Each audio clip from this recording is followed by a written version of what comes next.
আসসালামু আলাইকুম viewers, true media YouTube চ্যানেলের পক্ষ থেকে আপনাদের সকলকে শুভেচ্ছা জানিয়ে শুরু করছি। এনসিপির নেতা নাহিদ ইসলাম কি বললো জানেন? এনসিপির নেতা নাহিদ ইসলাম বলেন যে জামাতের সাথে আদর্শিক ঐক্য হয়নি, তাদের সাথে ঐক্য হয়েছে মানে ইলেকশনের জন্য, তাই না? তাদের সাথে আদর্শিক কোনো ঐক্য হয়নি, তাদের আদর্শ আপনাদের কাছে ভালো লাগে না। আপনারা যখন মজলুম ছিলেন তখন আপনাদের পাশে কে ছিল?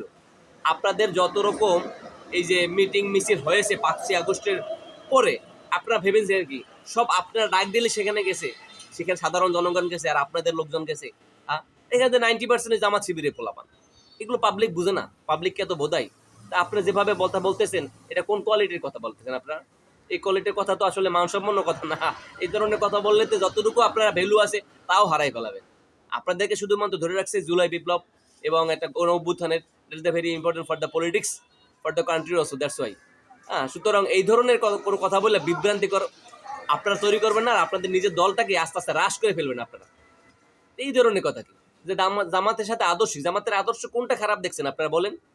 কোন আদর্শটা জামাতের খারাপ দেখছেন? যে এই আদর্শটা আপনাদের মধ্যে কোন আদর্শটা আছে হাইলাইট করার মতো, বলার মতো, নেওয়ার মতো ইহকাল পরকালে? বলেন আপনারা কোন আদর্শটা আপনারা আছে? সুতরাং আপনারা জামাতের আদর্শ নিয়ে টানাটানি করতেছেন। ঐক্য হয়েছেন বা ঐক্য হয়েছেন, আপনাদেরকে সিট দিয়েছে, আপনারা ঐক্য হয়েছেন, দেশের জন্য কাজ করবেন।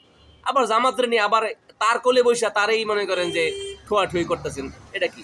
এই জন্য তো গোলাম পরোয়ার কিন্তু একবার বলেছিল যে জন্ম নিয়েই বাপের সাথে পাঙ্গা লইল না, বিষয়টা বুঝতে পারেন না? সুতরাং এত পাঙ্গা লওয়া দরকার নেই, পাঙ্গা লইলে আবার পড়ে যাবেন।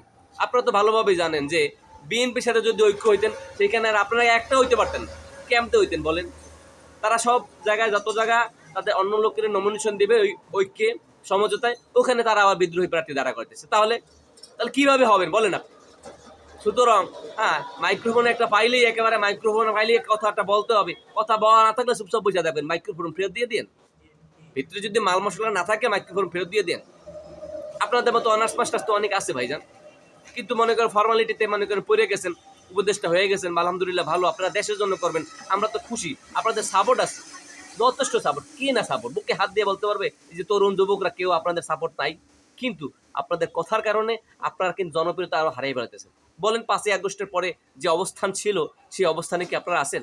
এখন আস্তে আস্তে রিডিউস হইতেছেন না?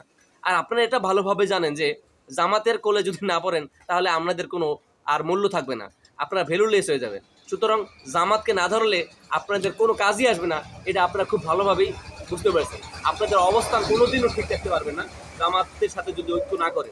এটা শুধু বুঝতে পারেন নাই, ওভারভাবে বুঝতে পারছেন, এই জন্য জামাতের সাথে ঐক্য হয়েছেন। কিন্তু কখনো বললেন না যে জামাতের সাথে আদর্শিকভাবে ঐক্য হয়নি।